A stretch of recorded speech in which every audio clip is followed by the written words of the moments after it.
Hello ladies and gentlemen, I'm Sino, and today I want to talk about a problem I've had with Grim Dawn more or less since I first started playing it, but that has become more and more prevalent the deeper and deeper I've gotten into the game. But before I get there though, I want to discuss a little bit about this video. The expansion pack is in closed testing, and as some of you may know, I am a closed tester, and I can't really reveal anything specific about the expansion pack to you because of that. So for this video, I won't be relying on any new footage, and I'll instead be voicing over some older pre-recorded footage and kind of some pre-made screenshots from the live version of the game that you already have access to. And I won't reveal anything about the expansion pack that Crate Entertainment itself hasn't already revealed to you. If I talk about something specific about the expansion pack, I will cite it with a source of a developer post on the forums that everyone can access. So I won't be saying anything new to you, just getting that out of the way. And finally, I don't expect the alleged problem that I'm going to be bringing up in this video, I don't expect this problem to be solved by the time the expansion patch is released, and frankly I don't want it to be solved by the time the expansion patch is released. I think Crate Entertainment has bigger, more pressing priorities to focus on for the expansion pack, and this is definitely not one of them.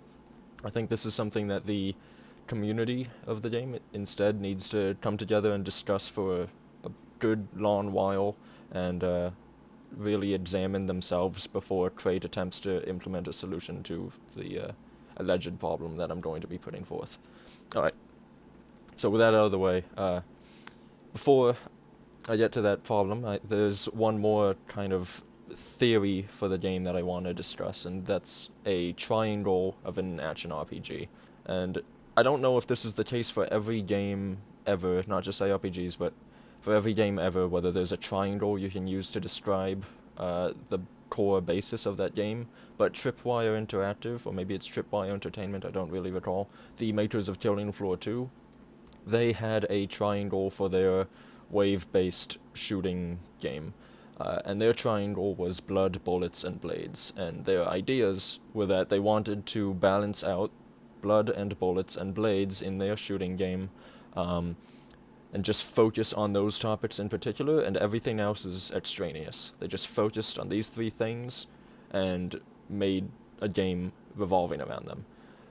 For an action RPG like Crate Entertainment's Grim Dawn, I think the typical triangle is loot, picking up items, getting upgrades and stuff, combat, fighting through hordes of monsters, slaying bosses, that sort of thing, and immersive storytelling, or role-playing, which a lot of people think the story of Grim Dawn is a little bit weak, but personally I disagree, and I think there are times when the game world is very immersive, and I think in particular, I think people get really dragged into the Trip South story that's written near Fort Icon, or on the road to Astrakhan. I think that story catches a lot of people's eyes.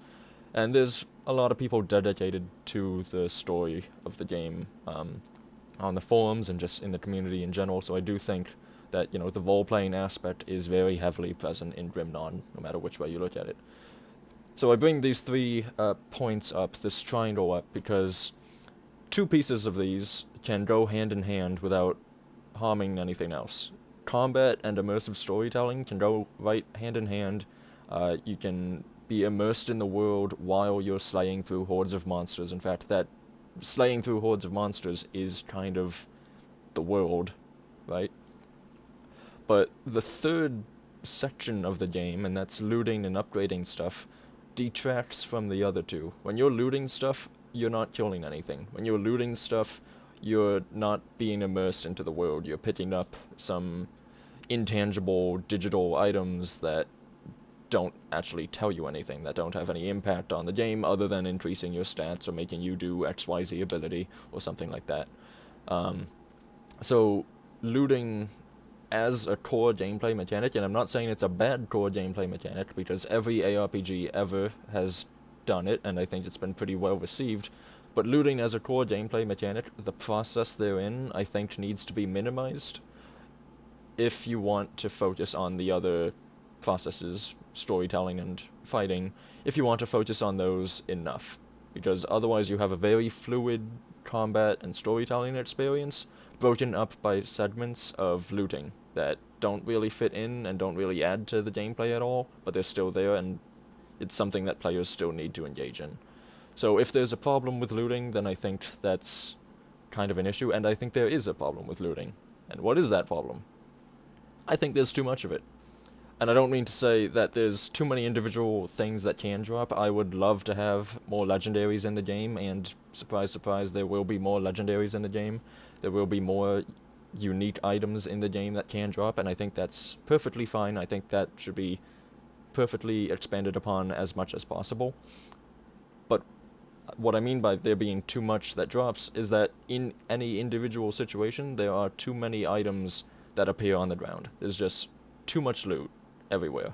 And to some extent, you can filter this loot out with the item filter that has, no filter, common filter, magic filter, rare filter, epic filter, legendary filter. You can progressively filter out rarer and rarer stuff.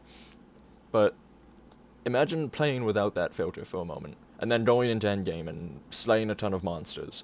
There will just be loot everywhere on your screen, and you won't be able to see anything, and that's a little bit of an issue. And people have brought this up in the past, that, white items don't serve a purpose, that they should just be gotten rid of at a certain point in the game, and in the past I've argued that white items are the basis for the way that the loot system works, which I still think is true, because as far as I can tell it is, white items are the base items, which then have magical or rare fixes on them, and that's all well and good, but that this basis, however true it may be, doesn't necessarily justify its presence. And even if you ignore white items and say you ignore magical items, if you have the loot filter on Rare Plus, which I think a lot of people do, that's the kind of community consensus, that you should have your loot filter on Rare Plus at past a certain point in the game. Even if you have it on Rare Plus, if you walk into a roguelike dungeon, a challenge dungeon, and then if you do the, I don't know what to call them, kind of the challenge rooms of the challenge dungeons. In Steps of Torment, it's the Death Room, I believe it's called. It's been a while since I've called it by that name. If you do the Death Room, for instance, and you have the loot filter on Rare Plus, you won't be able to see anything by the time you finish that challenge. I have had it happen to me so many times where there's just been so much loot dropped everywhere, rare and above, that I can't see the combat, I can't see monsters, I can't see anything. So whenever I do these scenes, these challenges, I have to completely disable all loot. Everything. Not even legendaries. I just turn everything off. And for the record, the reason I'm turning everything off is because if you have it on if you have your loot filter on Legendary Plus, you'll still see components everywhere, of which there will be a lot of them, which can be a little bit of an issue. So, if we break this down, and we move through the rarities, the tiers of rarity that the loot filter provides, if we ignore common items, I think the community is fine with that, because most people do it. If we ignore magic items, there's certainly some magic items that are very, very solid, but for the most part, I think, level 50 plus, most members of the community will stop caring about magical items and will just be focused on the higher tiers of items. What happens if we take it a step further? What happens if we start filtering out rare items and we start ignoring rare items because we just stop caring about them because there's too many of them? Then I think we have an issue, because rare items, like it or not, are among the most powerful items stat-wise in terms of, actual physical stat gains that a character can receive. Rare items are very important to a character's progression. And if we ignore these, our characters suffer as a result, and so the combat becomes more difficult, meaning that we have a higher difficulty progressing through the game, and therefore a higher difficulty role-playing or progressing through the story of the game at hand, being Grim Dawn. So rare items kind of can't be ignored. They are central to a character's progression, no matter which way you look at it, and they can even, not even just progression, but they can even come into play at maximum min-maxed endgame level, where items can still be among the best items in the game. Okay, so why am I bringing this up? Well, because there are, in fact, too many rare items, particularly in the expansion. The expansion introduced this system where there's no more common tier monster infrequents. In the base game, the monster infrequents have a common variant and a rare variant.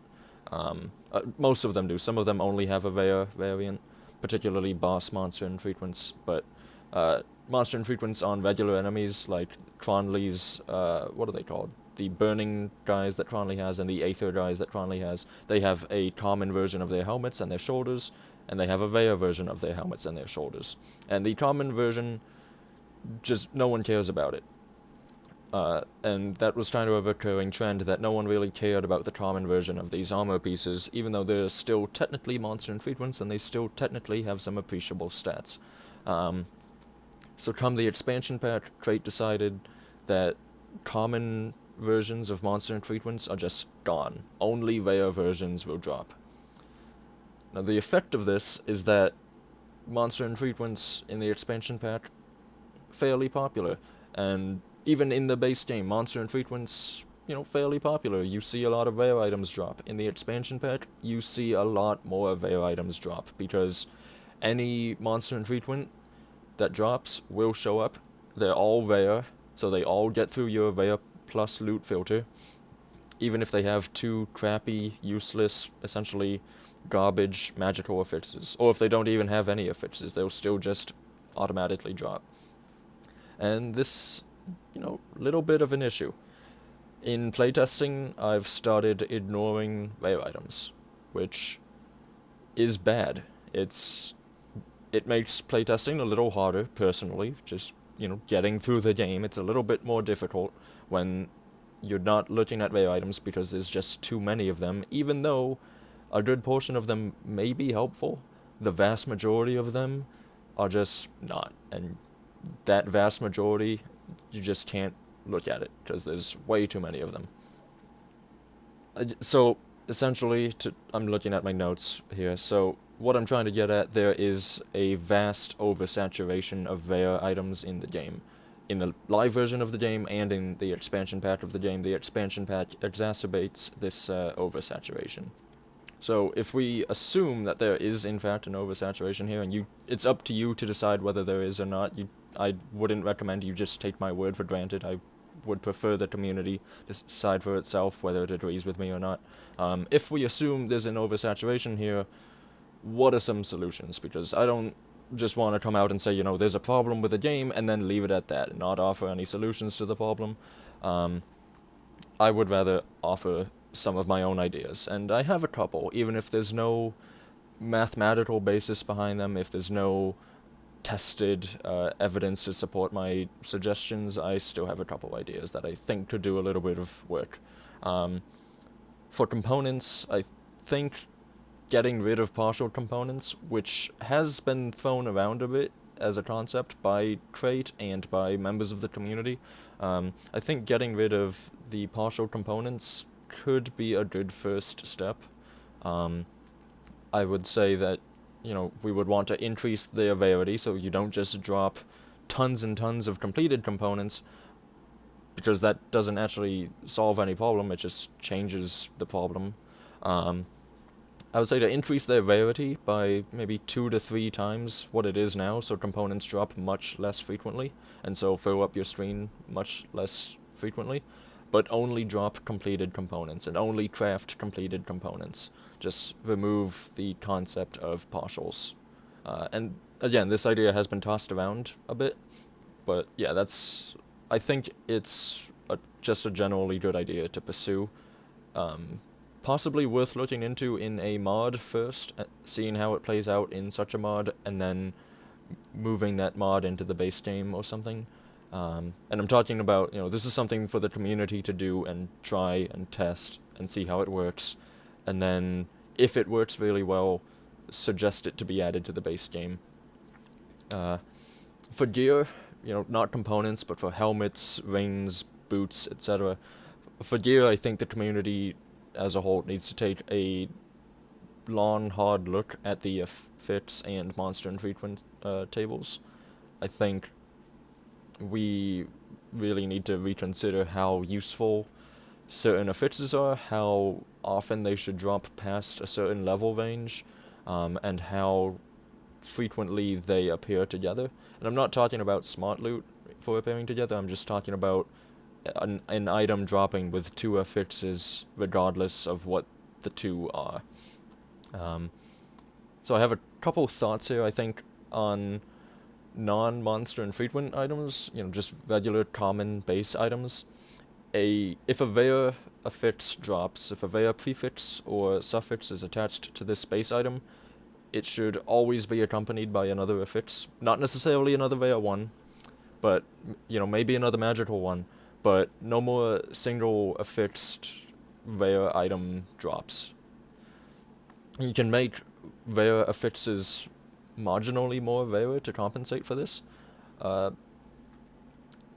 Just anything to reduce the oversaturation of rare drops, while well, not just rare drops, but useless rare drops that you would prefer to filter out is the goal. And I think if rares on base items were at the very least accompanied by another affix all the time, that could go a long way toward making players enjoy seeing rare drops more often, or less often. On monster infrequent items, I think, and this is going to be a bold claim, but hear me out, I think two rare affixes should always, 100% of the time, drop on a monster infrequent item. But I think the monster infrequent items themselves should be enormously rarer than they currently are to compensate for this. Except for boss monster infrequents, or monster infrequent items that only drop from bosses. I think those are rare enough, and you don't see them often enough, that worsening their drop chances for the sake of having two affixes on them just doesn't do anything for anyone. I think if you make rare monster infrequent items, actually rare, but then guaranteed to be marginally powerful in some form, you're still gambling on getting two correct affixes right next to each other, and you're still gambling on those two correct affixes having their stats randomly rolled well enough.